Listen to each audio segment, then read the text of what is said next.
Assalamualaikum warahmatullahi wabarakatuh. Innal hamdalillah nahmaduhu wa nasta'inuhu wa nastaghfiruh wa na'udzu billahi min syururi anfusina wa min sayyiati a'malina may yahdihillahu fala mudhillalah wa may yudlil tanpahu wa may yudlil fala hadiyalah. Wa nusalli wa nusallim ala hadan nabiyil karim wa ala alihi wa sahabatihi wa man ihtada bihadihi ila yaumiddin.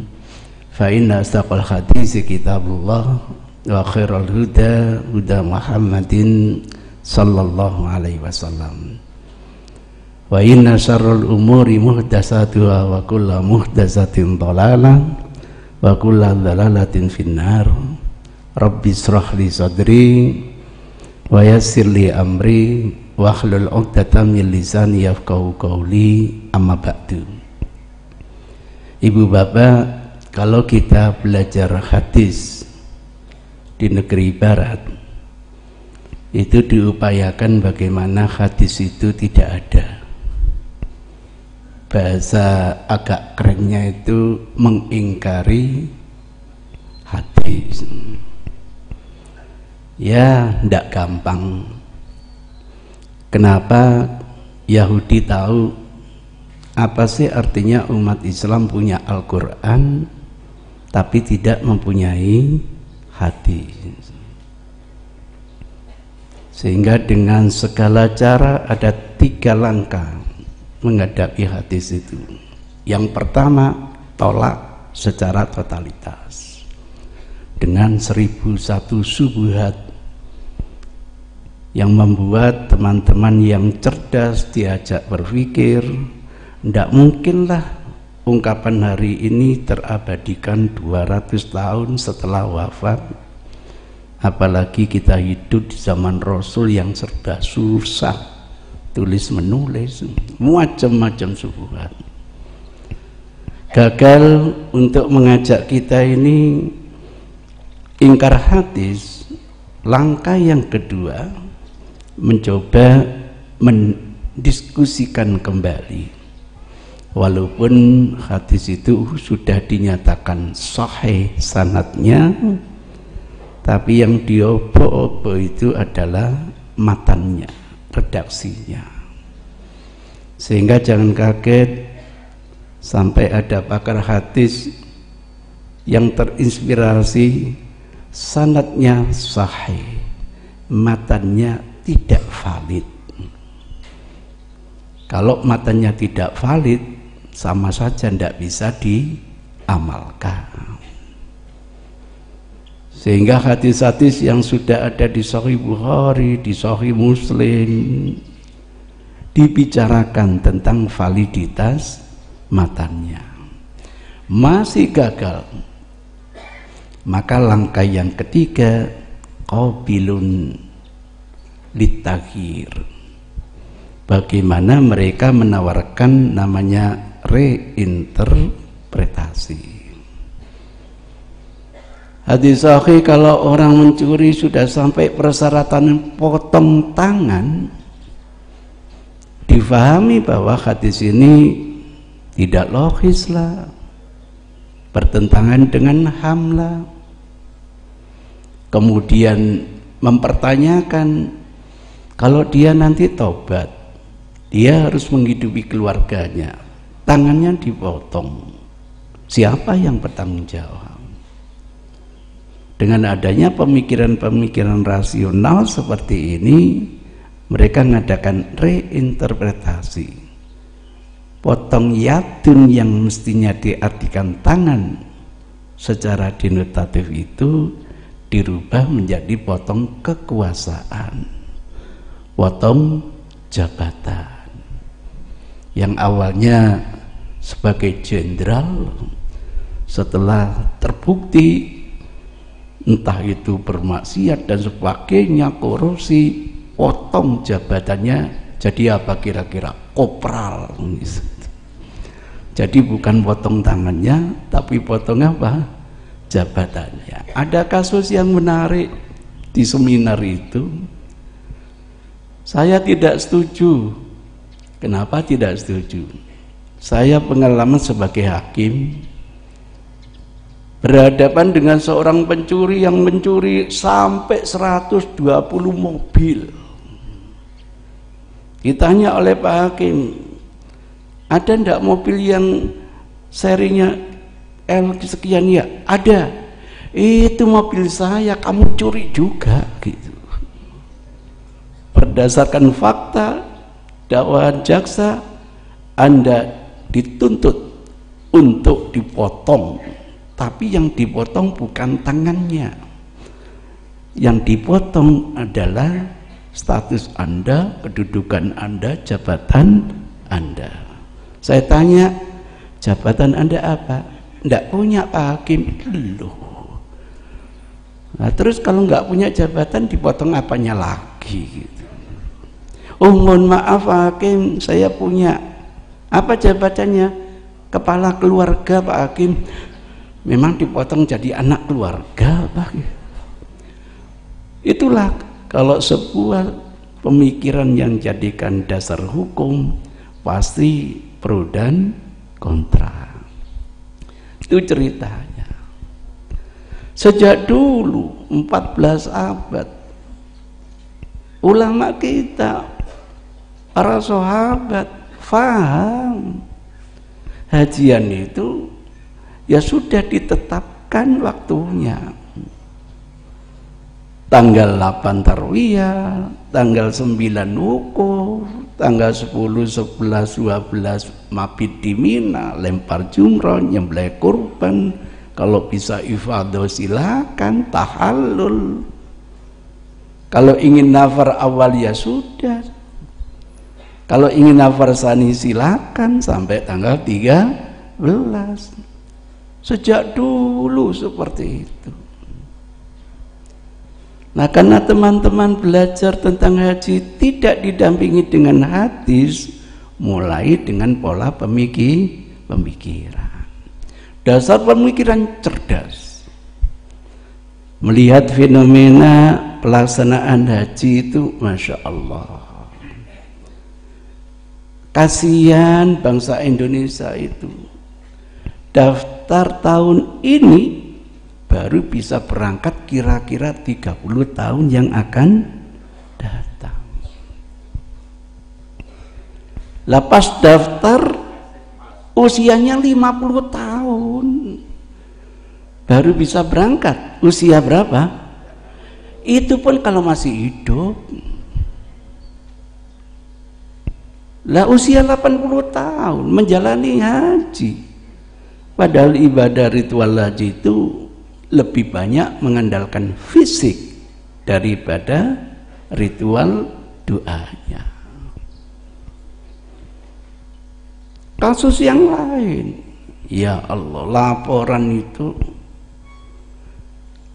yang namanya jamaah haji Indonesia ini yang banyak sekali yang wafat.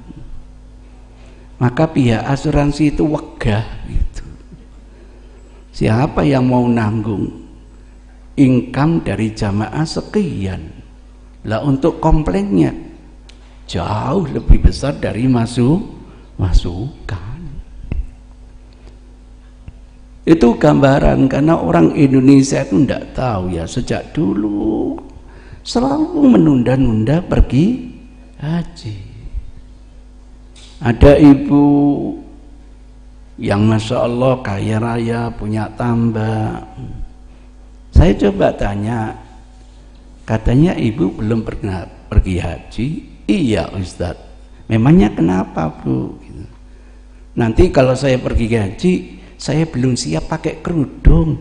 Innalillahi. Jadi pakai kerudung itu ngenteni hajian toh. Macam-macam alasannya. Ya lepas dari ekonomi kita yang memang baru mapan, mungkin ketika usia 40 sampai 45 tahun mungkin gitu. Berbeda kita dengan Malaysia.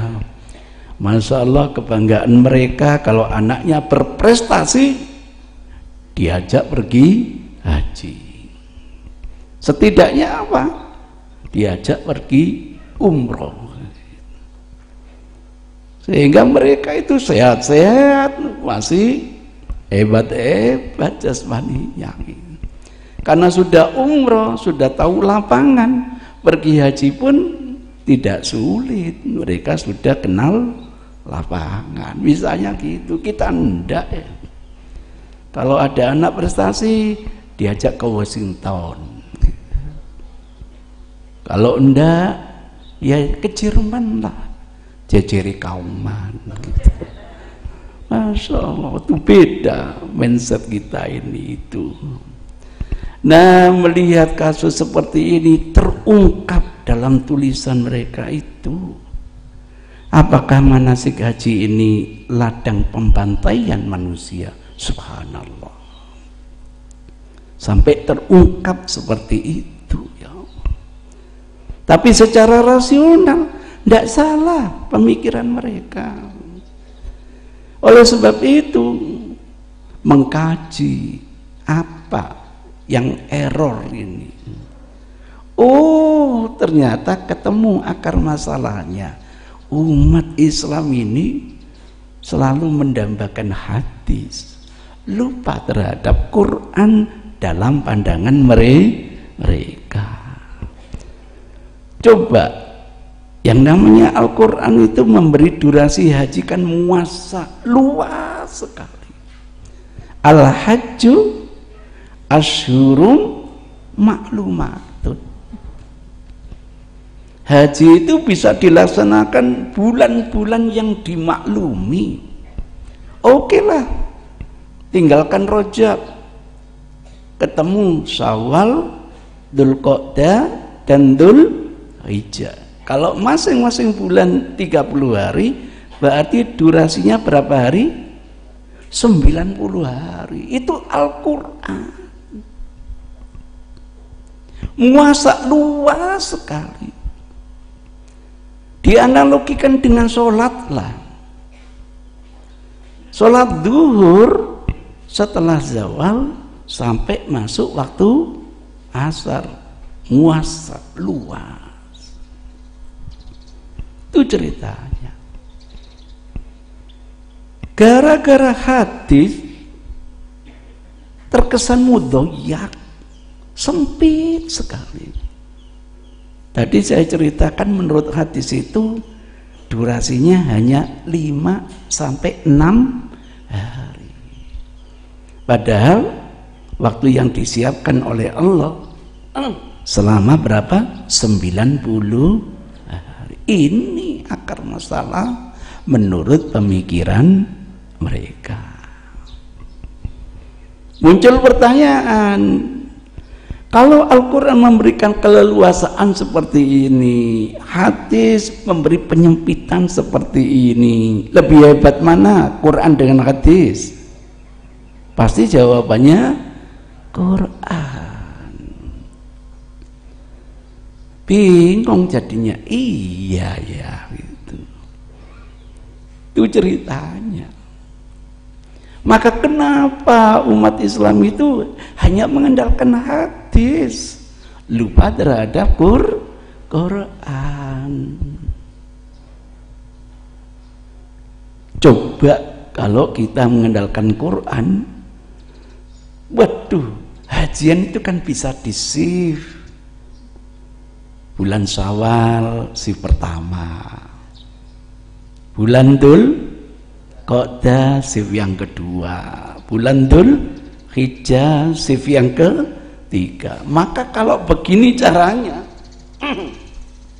orang Indonesia daftar haji tahun ini besok sudah bisa berangkat gitu. Kok bisa? Seluruh kuota haji dikuasai Indonesia gitu. Negara-negara lain belum ada yang coba.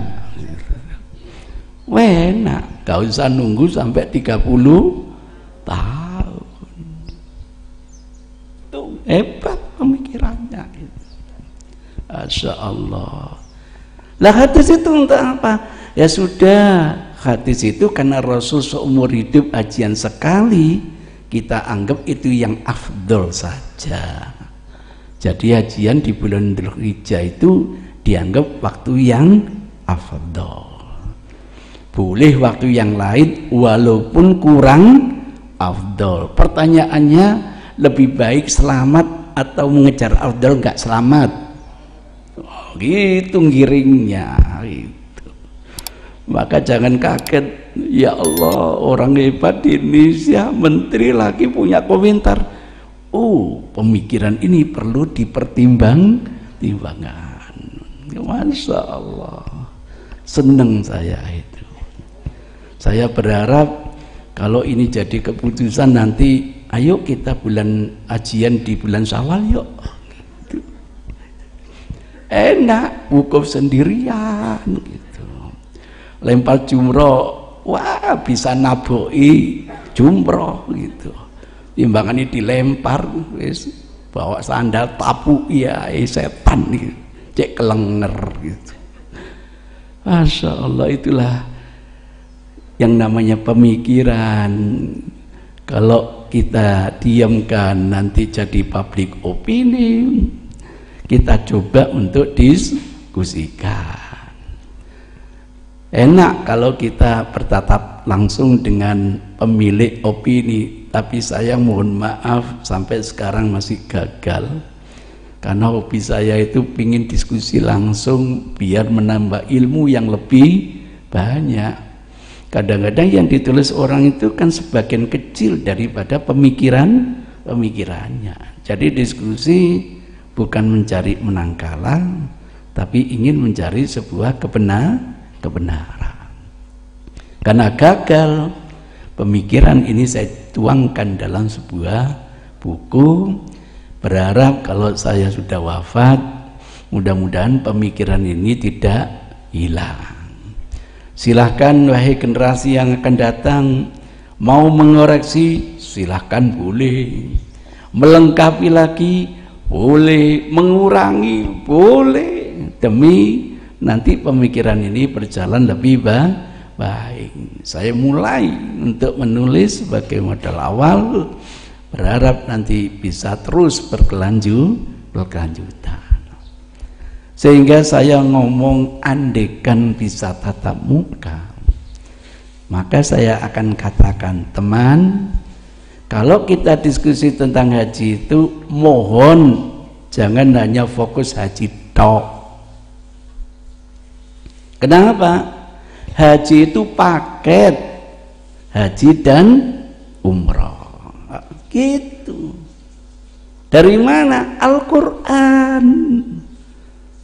Firman Allah, wa atimmul hajja wal umrata lillah.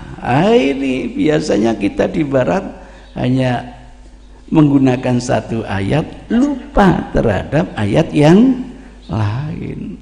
Kajian Quran dan hadis mestinya harus komprehensif.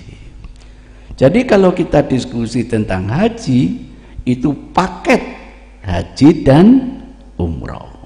Mau umroh dulu, kemudian haji, boleh apa tidak? Boleh. Haji apa? Tamattu. Dibalik, haji dulu, baru umroh, boleh apa tidak?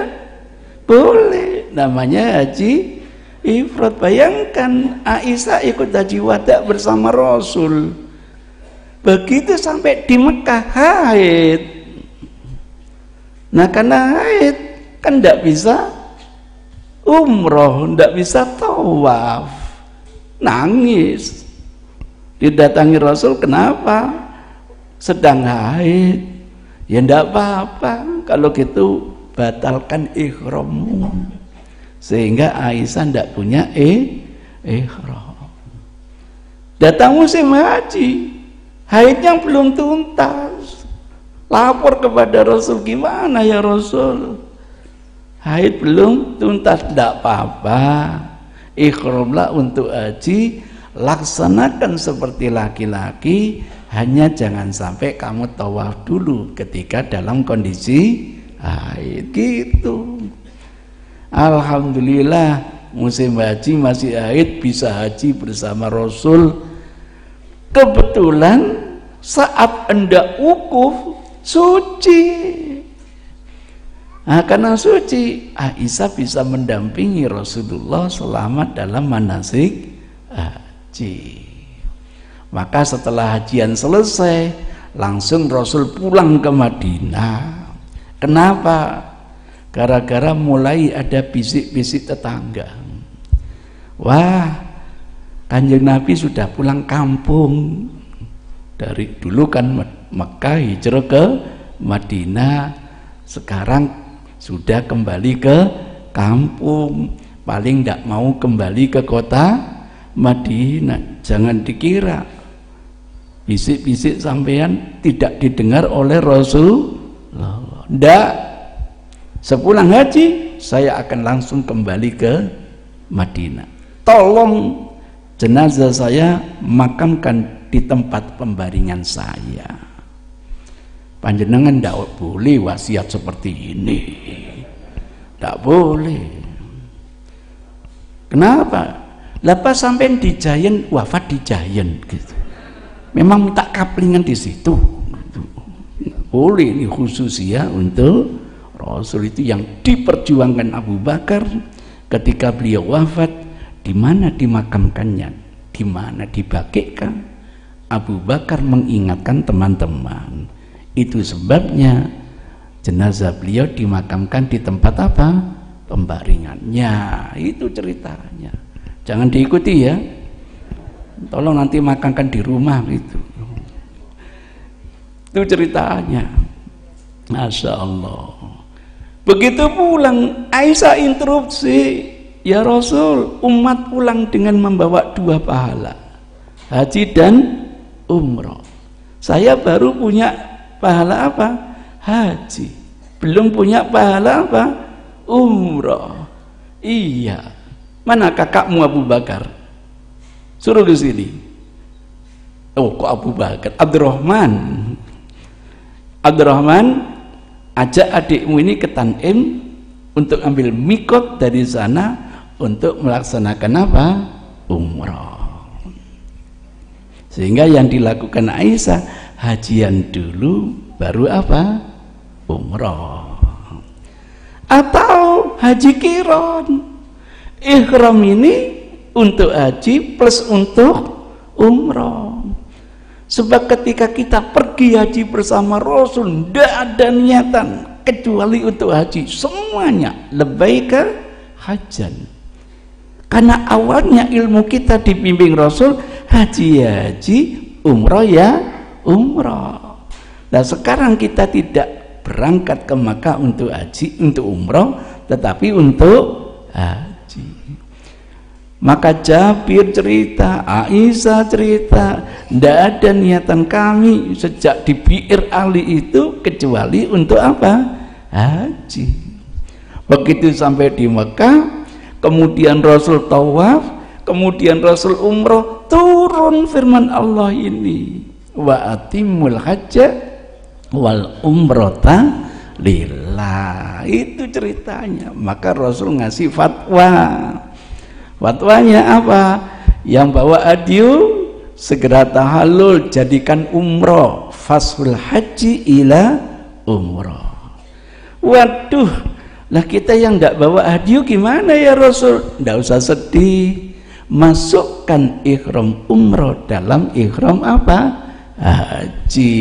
Jadi sekali hajian melahirkan 3 manasik haji. Nah kalau kita haji bicara gini, mohon maaf teman, tidak salah Allah memberi durasi haji selama 3 bulan. Pertanyaannya, haji apa dulu? Bulan Ramadan saya ihram untuk umroh, boleh apa tidak? Boleh. Pahalanya Masya Allah. Al-umrah fi Ramadhan ta'dilu hajjatan ma'i. Sahih Muslim lagi. Umrah di bulan Ramadan itu nilainya sama dengan haji bersama Rasul. Hebat apa tidak? Hebat. Walaupun fadilahnya sehebat itu, boleh tidak dijadikan paket haji? Tidak boleh. Kenapa tidak boleh? Belum masuk bulan-bulan haji. Bulan Syawal saya ihram untuk umrah. Umrah ini saya jadikan paket haji. Boleh apa tidak? Boleh. Kenapa boleh? Sudah masuk bulan-bulan haji. Hebat Allah itu. Hebat. Jamaah haji Indonesia rata-rata umrah hajinya bulan apa? Dzulqa'dah. Kenapa Dzulqa'dah? Ya karena terlalu banyak jamaahnya. Nanti kalau diberangkatkan bulan Dzulhijjah tidak nututi aturannya. Sekian hari sebelum hari H seluruh jamaah sudah harus ada di Makkah. Maka proses pemberangkatan jamaah Indonesia kira-kira ya setengah bulan sebelum musim Dzulhijjah. Jadi mereka umrohnya di bulan Dzulhijjah. Umroh ini untuk paket haji. Boleh apa tidak? Boleh. Karena sudah masuk bulan-bulan apa? Dzulhijjah. Itu ceritanya. Sekarang pertanyaannya yang lain. Tanggal 1 Syawal saya ihram untuk bukan umroh tetapi untuk haji. Waktu di Bir Ali, labbaika hajjan, saya terima panggilanmu ya Allah untuk haji, bukan untuk umroh. Boleh apa tidak? Loh, kok nggak ada jawaban? Boleh apa tidak? Boleh. Kenapa boleh? Sudah masuk bulan-bulan haji. Tapi kata Allah tidak boleh tahallul sampai nanti tanggal 10 Dzulhijjah. Wala takhliqu ru'usakum hatta yablughal hadyu mahilahu. Kuwato rong wulan 10 dina ihraman gitu. Tidak apa-apa, tidak apa-apa. Entah nanti niatnya haji ifrat atau niatnya haji Qiran, tidak ada masalah gitu. Tidak ada masalah. Monggo silakan. Jadi tidak ada kontradiksi, tidak ada, saling menjelaskan gitu. Ustadz, kenapa harus menunggu 2 bulan 10 hari gitu? Lah terus coba kita rekayasa Ustadz. Gimana rekayasanya? Wukufnya sudahlah tanggal 2 Syawal, kemudian lempar jumrohnya tanggal 3 Syawal, kan 2 hari sudah bisa tahallul. Enak toh? Enak. Nah kalau syariat kita rekayasa begini teman, dari tanggal 2 kita wukuf di Arafah, umat sedunia menikmati puasa Arafah. Kalau gitu puasa Arafah jatuh tanggal berapa? 2 Syawal. Shift yang pertama. Shift yang kedua, wukufnya 2 Dzulqa'dah, lempar jumroh, nyembelih kurban 3 Dzulqa'dah. Ketika wukuf tanggal Dzulhijjah, umat sedunia menikmati puasa Arafah. Jatuh tanggal berapa? 2 Dzulqa'dah. Shift yang ketiga 2 Dzulhijjah. Kalau gitu puasa Arafah berapa kali? 3 kali. Gimana? Siap merubah?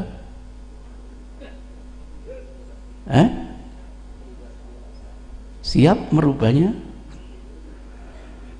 3 Syawal teman-teman, lempar jumroh, nyembelih kurban. Umat sedunia menikmati hari raya Idul Adha.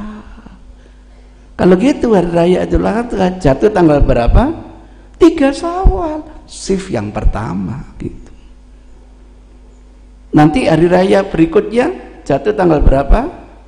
3 Dzulqa'dah, shift yang ketiga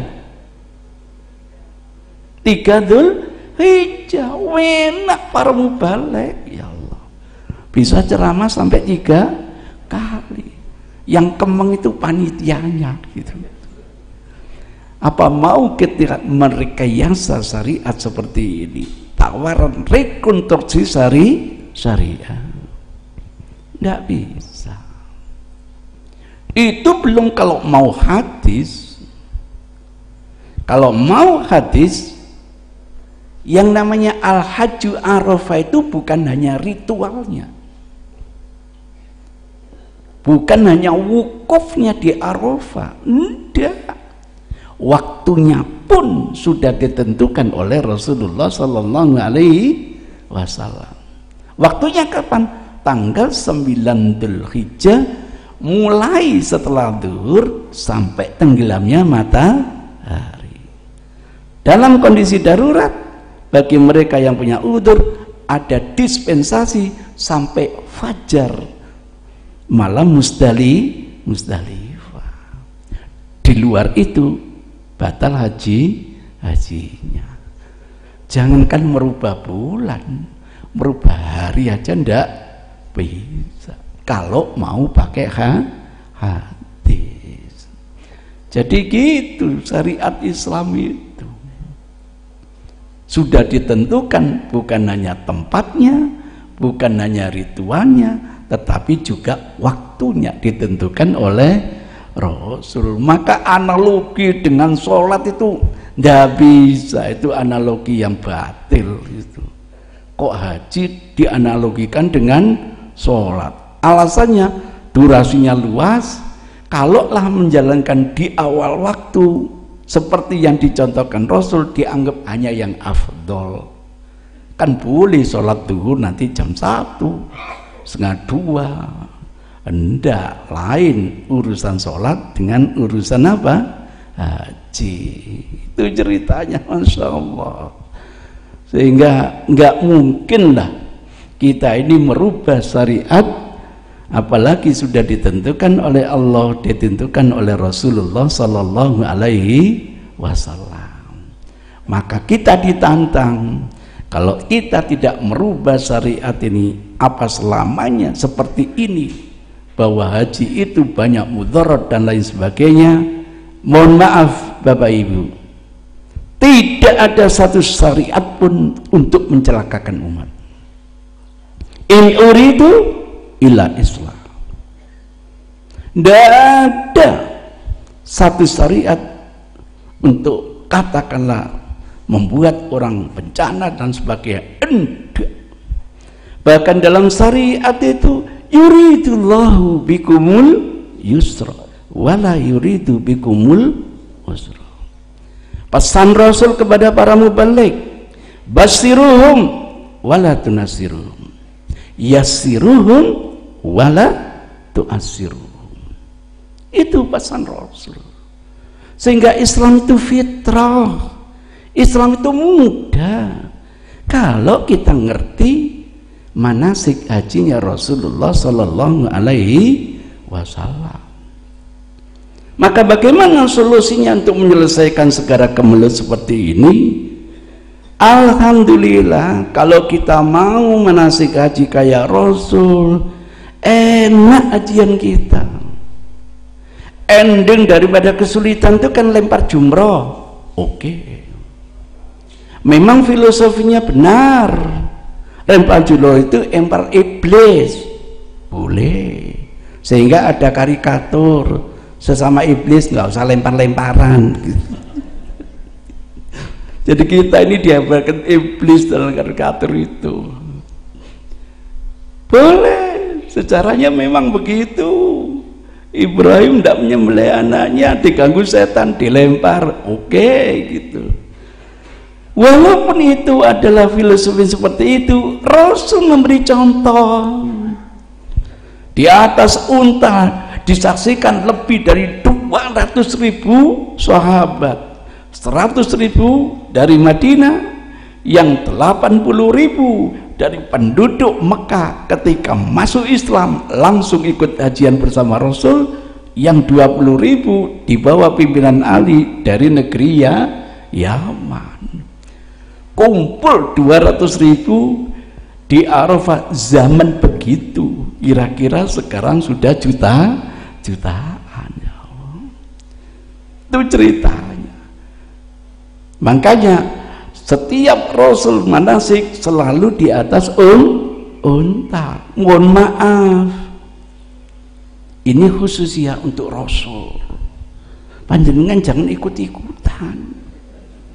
Berdasarkan tuntunan, mendingan itu tawaf pakai skuter gitu. Memang sekarang sudah ada, dulu belum ada, Pak. Itu pun untuk yang betul-betul membutuhkan. Jangan main-main, jangan seperti jamaah saya. Ustadz, tiba enak sing loro ya Ustadz ya. Apa? Tawafi pakai skuter gitu. Pertama kali ada skuter, Pak. Saya pakai skuter gitu. Sampai pingin toh? Iya Ustadz. Tak daftar no, masih murah dulu, hanya 20 real Pak dulu, Pak. Dulu saya tunggu di sini ya, saya tinggal ngitung, nggih Ustaz, 1 gitu, muter lagi 2 sampai 7 selesai gitu. Sampai di kamar ngeblak, nggak bisa bergerak 3 hari gitu.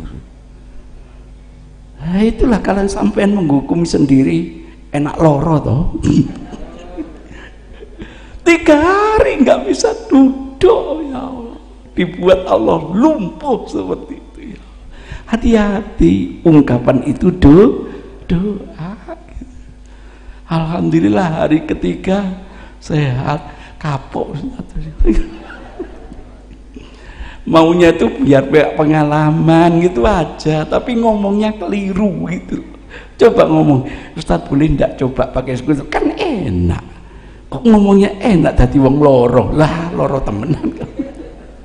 Itu ceritanya, Masya Allah. Ditahan tuh boleh. Maka sekecil apapun ikut Rasul, hati-hati, bedakan mana yang khususnya, mana yang bukan. Jangan semua harus ikut Rasul. Nanti Rasul punya istri 11 sampai ikut 11 gitu. Itu ceritanya. Alhamdulillah seneng kalau kita kaji hadis gitu. Kadang-kadang teman-teman masih parsial, kurang komprehensi, kurang tematik. Maka kita melihat yang namanya setan. Kita dibimbing oleh Rasul, lempar setan itu dengan apa? Hasad. Hasad itu kerikil kecil yang bisa dipegang 2 jari. Mungkin di Indonesia sebesar jagung. Pikiran jalan. Ustaz, lempar iblis pakai kerikil apa ya tedas. Ngono ya Allah. Sehingga kita ibadah bukan pakai tuntunan, pakai nalar. Maka ada orang Indonesia itu yang lempar setan tidak pakai hasad, pakai batuan besar lagi. Lemparnya enggak tumak nina, dilempar dengan emosi lagi. Bismillah ala millati Rasulullah, Allahu Akbar. Yang kena bukan jumrohnya, kepala temannya itu. Innalillahi wa inna ilaihi rajiun. Dulu itu tempat jumroh kotak, sekarang sudah jadi layar. Uji coba lempar. Apri yang ikut jamaah saya ini ambil hasad, lempar yang namanya jumroh dengan kekuatan sampean sebagai orang Apri. Semuanya menyaksikan. Kemana larinya itu? Pasti larinya ke bawah. Dilempar tenang, dilempar keras ke bawah. Ambil batuan besar, lempar dengan kekuatan, mencelat. Kita lupa terhadap bimbingan Rasul. Kita haji, emosi yang jalan, nalar yang jalan. Menghadapi penduduk Afrika, klimaks kemarahan itu bukan pakai batu, pakai teken. Maka dari Arafah itu kayak tekenan. Bareng urus setannya, waduh, dilemparkan glodak-glodak. Waduh, berapa yang menjadi kurban akibat ulah kita sendiri. Islam tidak begitu. Anda boleh mendapatkan kenikmatan, orang lain kecipratan dapat rahmat. Harusnya begitu. Bukan Anda nikmat, orang lain jadi korban. Kalau penduduk Arab, klimak kemurkaannya itu dengan alas kaki. Makanya kalau sampean sudah bertemu dengan orang Arab, adik celatu-celatuan, wong Arab adik njupuk sandal Melayu sampean. Hadisnya begitu kan? Coba peminum khamr nasihati dia. Minum lagi nasihati dia. Minum lagi antemen kelompen, kan gitu. Itu klimak dari kemarahan. Sehingga ketika melihat iblisnya itu dilemparkan dengan alas kaki, Masya Allah, di tempat jumrah itu sandal banyak sekali. Gratis sampai ngambil tidak apa-apa, cuma sisian kabeh. Itu jadi beribadat tidak pakai tuntunan, tapi pakai pemikiran. Semestinya apa? Lemparlah setanmu dengan tumaknina, dengan hasad. Kalau ini dijalani, insya Allah walaupun kena teman paling pusing gitu. Itu ceritanya. Jadi yang ditata itu bukan syariatnya, pelaku syariat yang harus mengerti manasik hajinya Rasulullah Sallallahu Alaihi Wasallam. Maka dengan pola seperti inilah insya Allah kita walaupun berjuta-juta, apalagi kalau sudah wukufnya hari Jumat, muncul persepsi haji akbar, padahal tidak ada haji asghar, itu semua haji ya akbar. Gara-gara ketika kita haji wada bersama Rasul kok bersamaan dengan hari Jumat, muncul istilah haji akbar.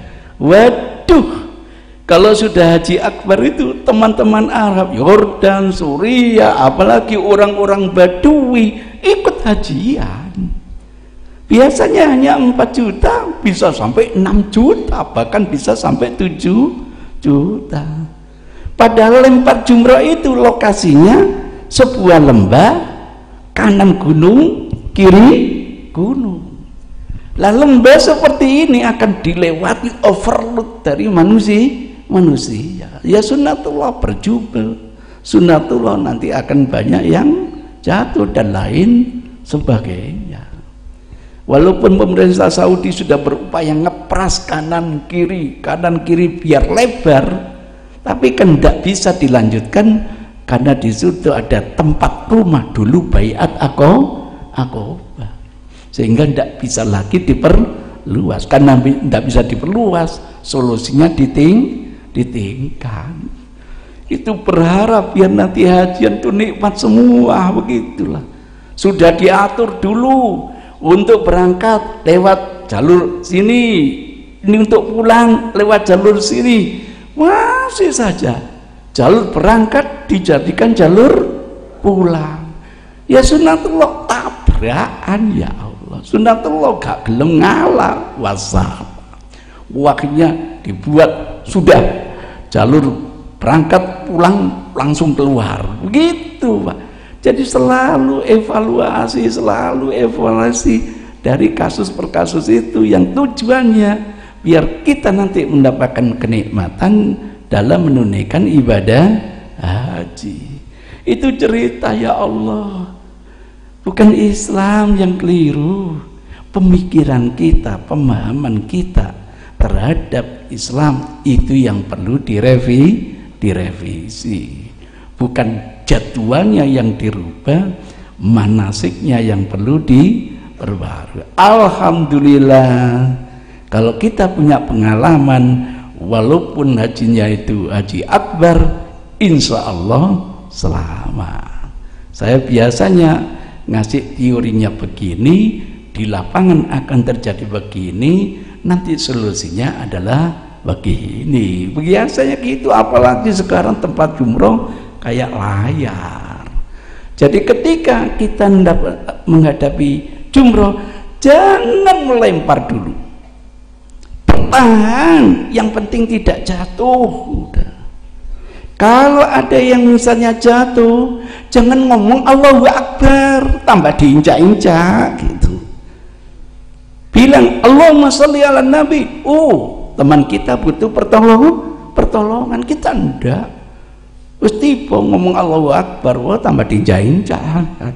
Wong Akbar itu tingkatan semangat sih. Iya. Jangan sampai melihat ke bawah, sering kejelungup gitu. Bertahan terus, biarkan orang melempar, toh habis melempar dia pergi.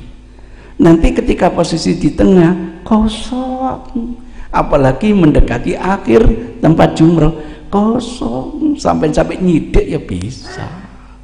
Walaupun itu waktu duha, waktu penuh-penuhnya orang lempar jumroh, itu siat-siutnya begitu. Kurang afdal Ustaz, ya memang, tapi kan kita lebih selamat, dan itu tidak mengurangi insya Allah pahala haji. Itulah kemampuan kita dalam menjalankan ketaatan kepada Allah Subhanahu wa Ta'ala. Kita sudah di-save waktunya, pikiran jalan lagi. Ustaz, enak panjenengan tiap tahun pergi haji. Nah kami ini kan seumur hidup sekali. Jangan ngomong gitu. Itu doa. Dirubah. Mudah-mudahan ini bukan haji yang pertama. Mudah-mudahan nanti kita bisa menikmati haji lagi gitu loh. Iya ya Ustaz, mohon maaf. Ada apa gitu? Tolong Ustaz, antarkan kami lempar jumroh waktu duha. Mohon maaf, ini belum waktu kita. Kami ingin Ustaz menjalani yang afdol. Siapa yang ngomong afdol? Waktu pelatihan dulu itu manasik itu. Ya sudah, berapa orang? Kami bertujuh Ustaz. Siap. Saya selalu ingin menyenangkan jamaah, walaupun harus 2 kali wirawiri memandu jamaah. 3 kilo PP 6 kilo loh. Nah, sudah, ayo bertujuh berangkat. Sampai di situ dihadang askar, tidak boleh Indonesia, belum waktunya. Gimana teman-teman di sini? Ulang aja Ustaz.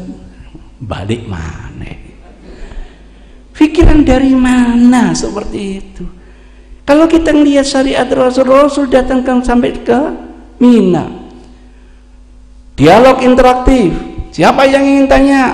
Saya jawab, ya Rasul, saya ingin melempar dulu sebelum nyembelih.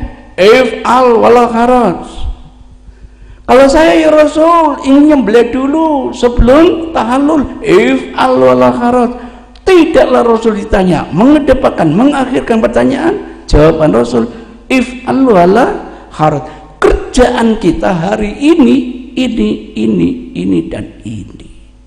Coba kita datang ke Mina, pertama kali tidak ingin lempar jumroh, nyembelih kurban dulu. Kira-kira lempar jumrohnya duha atau sore? Sore. Sesuai dengan bimbingan Rasul, saya lempar jumroh waktu sore. Afdal atau tidak? Siapa yang bilang berani mengatakan tidak afdal? Itu sama-sama bimbingan Rasulullah. Itu ceritanya. Maka mampu kita dijual-jual seperti itu karena ada tuntunan dari Rasul. Kalau kita haji wada bersama Rasul, alhamdulillah, selesai wukuf di Mina, di Arafah, diajak berangkat ke Musdalifah. Dulu namanya Masy'aril Haram. Pada waktu zaman Nabi Ibrahim berikutnya wukufnya di Masy'aril Haram. Datang Rasulullah disempurnakan sampai Arafah. Begitu selesai wukuf di Arafah, dapat bimbingan dari Allah. Fa idza afattum min Arafat fadhkurullaha indal Masy'aril Haram. Jangan lupa wukuf lagi yang kedua di Masy'aril Haram. Untuk salat maghrib isya dijamak takhir di Musdalifah. Begitu maghrib kita berangkat. Setelah itu jaraknya dari mana? Dari Arafah ke Musdalifah kan hanya 7 kilo, 8 kilo lah. Sehingga pengalaman kami dulu sebelum ada tarodudi, jalan kaki lebih nikmat daripada kendaraan.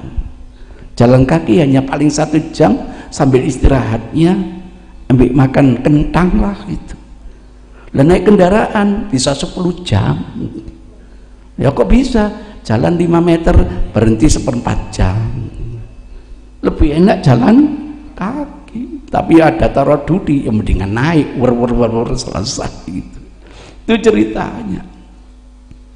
Nah, setelah itu mabit di sini.